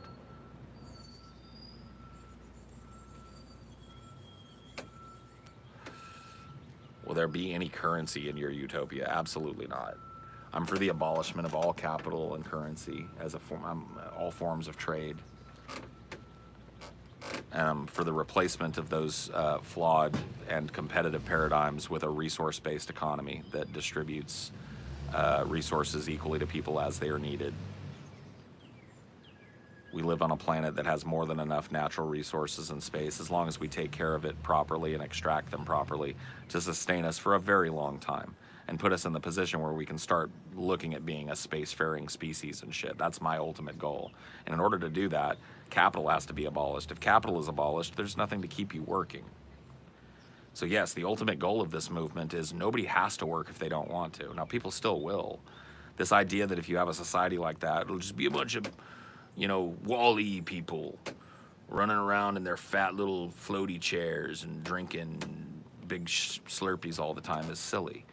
In fact, I think the opposite will happen. If you free people from the yoke of having to show up to a job that they hate every fucking day and allow them to pursue their passions, there will be a fucking renaissance in this country.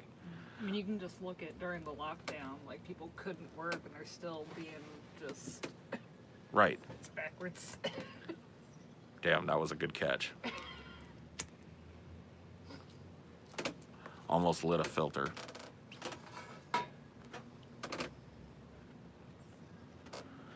People have more time to exercise and eat right. Sure they will, but that's just a small part of it. People have more time to organize and think politically. People have more time to pursue their passions. There will not be this economic barrier. If you are a person who is born with the talent for music, there will not be an economic barrier to you going to a place where there are other musical geniuses and learning your craft. If you're a person that has a penchant for numbers, there will not be an economic barrier towards you going to a place where there's industry, where mathematicians are needed and learning your trade. It will no longer be like, well, I wanted to be a fucking scientist, but I just couldn't afford the college, or it just didn't happen. I got caught up in the normal job, had a kid, got the white picket fence, and I just kind of settled into a job. That doesn't have to be the way that we live. People could pursue their passions. Childcare should be completely subsidized. Absolutely. Absolutely. I mean, childcare is part of this. In order for people to really do work, there has to be a system for which children can be watched while people do work.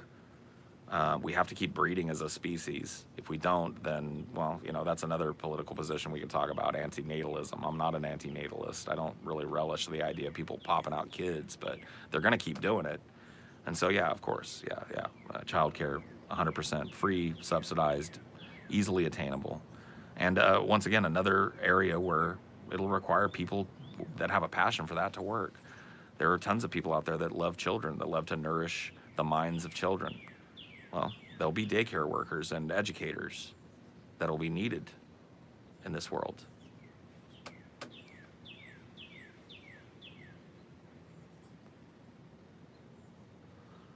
Paul, how do you think we should design our workspaces to keep instilling motivation to keep working? See, I don't think that becomes a problem. I think if you free people from the economic yoke, that doesn't become a problem. That happens automatically. Workspaces become places of collaboration and comfort. So I really don't think that requires a whole lot of direct action or thought. I think that if you can establish the paradigm that people don't have to work at a job they hate to make money, that they can pursue their passions, even if those passions don't lead to anything for society. See, that's the thing. What about the people that just want to learn this esoteric stuff that really changes nothing? There's room for those people in this world. And I reject the idea that people that take esoteric degrees don't change things sometimes. They do. But let's say they don't. What does it cost us? What does it cost us to have that man pursue his passion or that woman pursue her passion? Nothing. Let them do it. What if they have no passions? What if they don't? Let them sit around and play video games all day. What does it cost us as a society? Really, nothing.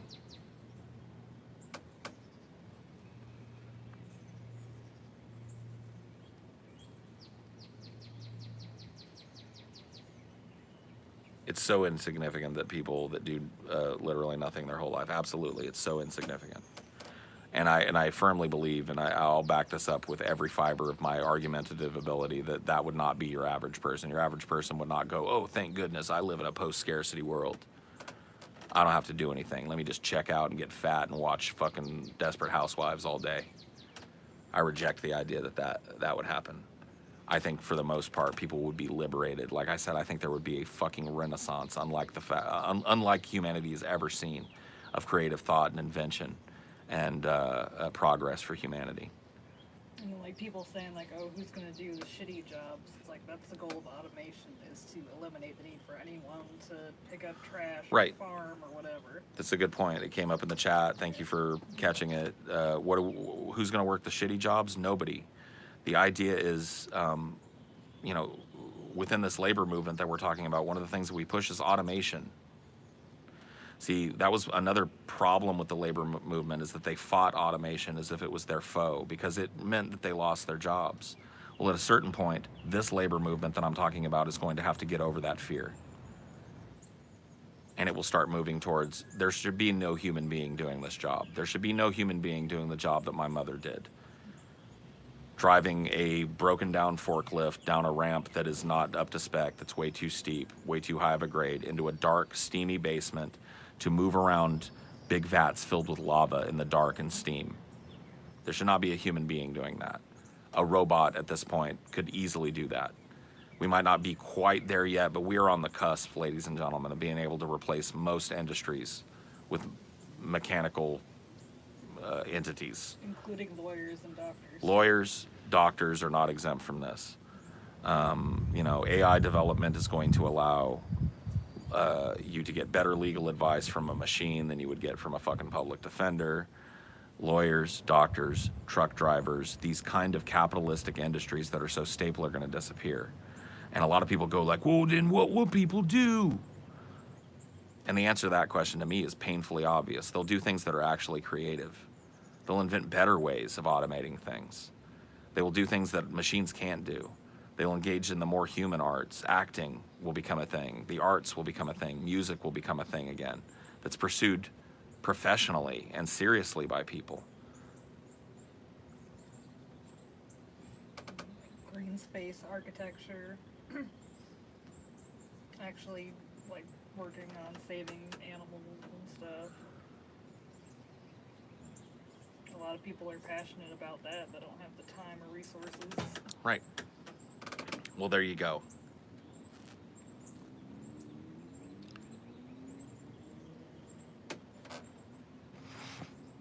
We need replicators. Yes, we do, and we can have them.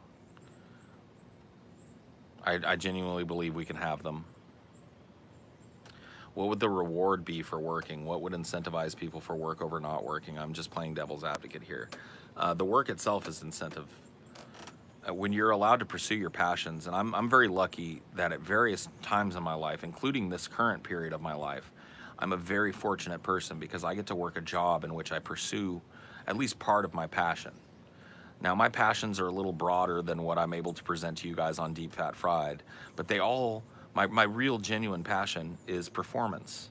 And I'm a very lucky man because I get to do that and I get to get paid for it.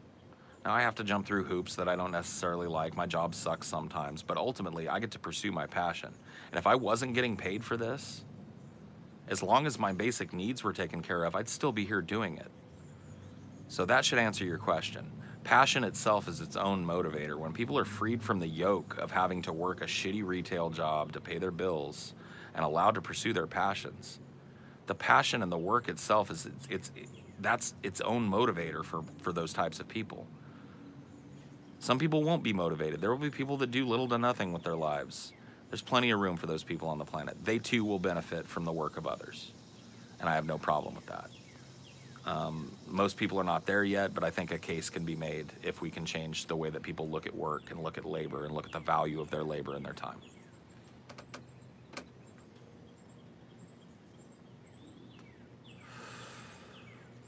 Like, if you legit had no bills and all that time was spent at work, was at home, people could take up all sorts of hobbies and interests, explore themselves. Yeah, if there's no economic barrier to education, people could, like a lot of times right now, the way things are set up, you turn 18 and you're expected to know what you want to do with your life. Turn 18, you graduate high school, now you're going to college, you're pursuing what you're going to do with your whole life. Fucking, I didn't know what I wanted to do with my life at 18. I still don't, and I'm 40. I was never really put in a position where I was allowed to fully pursue my passion. What kind of a different person would I be if I had been allowed that? If I hadn't have had to work at Starbucks or a grinding job at the district office that took up 90% of my fucking energy and time. If I was freed from that, what would I have done? What would I have become? What would you have become? What would that person that you see walking down the street that you don't really think about ever, or that you might make assumptions about, oh, there goes a chud, what would that person have become? That guy with the MAGA hat on his head. If he wasn't forced into economic slavery from an early age and born into a culture that extols the virtues of that, what would he have become? Would he be wearing a MAGA hat? Would he be trying to oppress people of different colors and different economic classes? I really don't think so. Maybe I'm a little too optimistic on that point, but I really don't think so.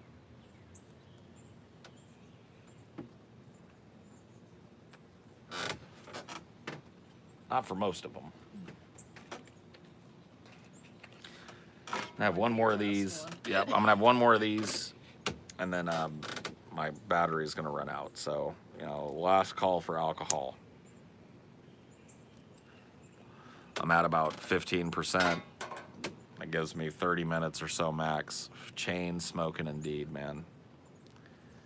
You did it worse yesterday. That is true. You went through a pack in I 3 hours. I know. I really got to get back on the vape, but look, dude. Let's not go there. I don't need a cigarette fucking lecture now. I'm not lecturing. No, I know you're not. Too. I know you're not, but I'm afraid that what you're saying is going to cause them to start lecturing me, and I just don't need it. I'm a grown ass man. I know I shouldn't be. I know I shouldn't be smoking. And the main thing is just you haven't been able to go to your vape shop since the quarantine started. Look at all the bums do nothing right now and just live off welfare. You think it's going to get better if you start giving everybody free money for rent, etc. First of all, I think that your classification of all people who are on public assistance as bums is just reductive and silly. I've known a lot of people that are on welfare, and a lot of those people were hardworking and didn't want to be there. And we're very, very grateful and very, very humble that there was a system in place that allowed a stopgap between jobs for them. So I think your characterization of people that are currently on welfare is all 100% lazy and just living off the system is, quite frankly, kind of insulting. That said, sure, there are people that just live on the dole. What do we do with those people? Let them live on the dole. Those people, by the way, they live on the dole, but they don't have access to any of the things that I'm talking about. They still can't go to school. They still can't better themselves. They still can't move out of the ghettoized areas that they live in and move to a place where there's more opportunity for them. They are still stripped of those. So if you think that an analog to what I'm talking about is the way that we throw money at poor people here and give them just enough to get by on, I guess you haven't been listening to me. The way public assistance works is you're literally not allowed to accumulate wealth. Your Social Security is cut off if you have like more than $3,000. So it's like you're almost incentivized not to work, because if you start working too much, then you get cut off, and there's no people on public assistance have been demonized for far too long in this fucking country. They are not lazy and shiftless people by and large. They are people that need help, and we shouldn't demonize them.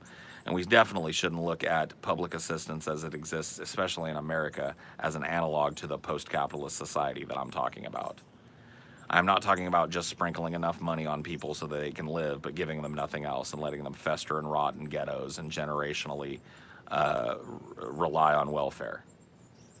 I'm talking about freeing them from those worries and allowing them to pursue those passions. What would those people that you're talking about, those bums on welfare, be doing if college was free, if childcare was free, if healthcare was free, and they were able to pursue their passions? I guarantee you some of them would be kicked back, drinking beer and watching TV. I got no problem with that. But a lot of those people, a lot of those quote-unquote bums, as you labeled them, would be out doing amazing things with their time, learning amazing things and contributing to society for the sheer joy of it.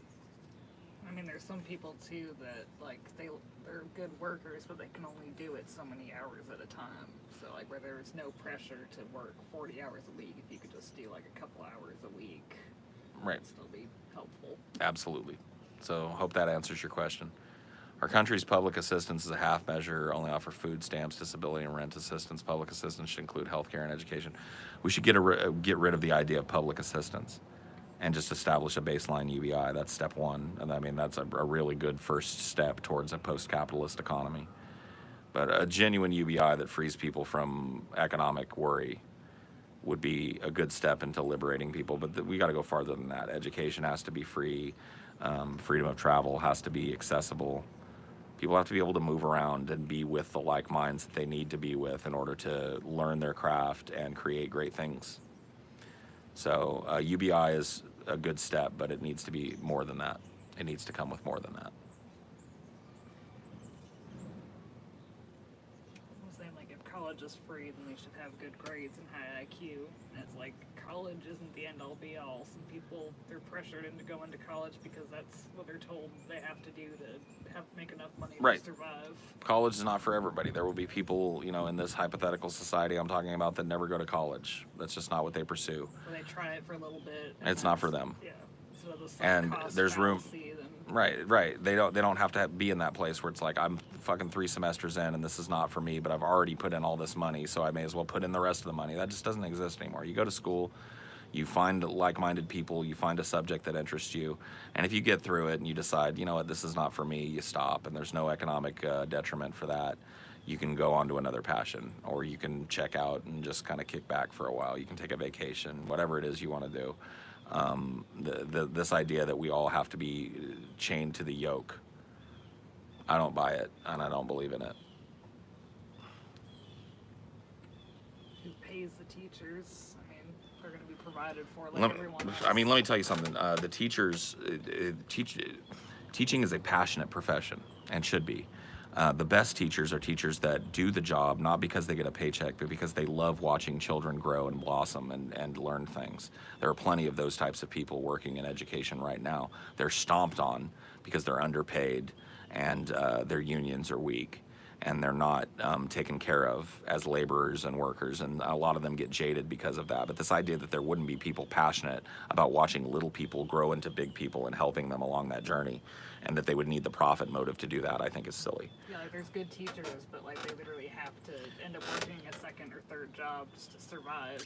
There's only so much time they I've put known into it. I've known teachers like that. The teacher that was probably the most foundational person in my life, Ginger Latimer, my theater teacher, would have done that job for no money, as long as, you know, she had a house to live in and food and shit. She would have worked that job, and still works that job, by the way. She was my teacher. She's still there, changing the minds and hearts and invigorating the lives of young people. And she would do that shit for no money, guaranteed. As long as she had a house or a place she could stay and a car she could get back and forth. That's all she cares about.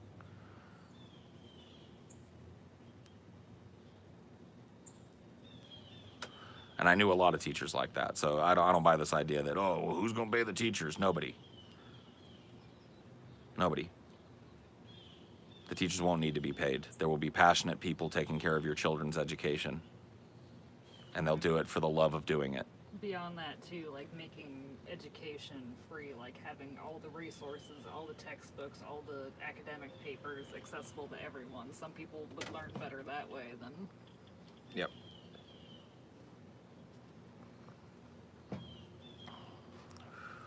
So, with that being said, we're getting down to the nitty-gritty on battery and the last cigarette. So I hope you guys have enjoyed. If there's any last-minute questions or things you want to hear me talk about, now is the time to get it out there, because we about to be done, folks. For now, we about to be done. Do you think union representatives is also a part of the problem? Union workers decided to let representatives do their job for them and got lazy. That's all part of solidarity, man. Look, yeah, union malfeasance happened. Unions in the past had close ties to the mafia and organized crime. I don't necessarily have a problem with that. If the mafia is willing to help put food on my table or stand a line with me or beat up a scab, I'm willing to work with the mafia. But this idea of corruption in unions, it's a solidarity problem. When that happens, it has to be stamped out immediately. People, if you've got a union president or a union secretary that's siphoning from the war chest and buying things for themselves or embezzling money or working to undermine the union, that person is treated just like that scab that's trying to break the line. They are removed from that position by the collective. They are not allowed to have a position on that board. Now, their labor is still able to be represented. If they want to join us on the line, they can. But if you want to be a leader in a labor movement, you cannot be corrupt. And that's part of solidarity. And I totally agree. Labor unions started to accept that as a necessary evil or a part of the process. Oh, a little corruption, a little skimming off the top here and there is going to happen, but at least we've still got a labor union. No, those people should have been drubbed out of that union and replaced with people who believed. And that's all part of solidarity. That's once again why solidarity is so important. It's a really great place to end, honestly. Really great place to end, because the answer to that is solidarity as well. And with that, I'm going to let you guys go. I've got 10% battery, so yeah, think about this stuff. Leave comments down below. Let me know what you think about this angle that I'm taking. You'll hear a lot more about it from me in the coming days.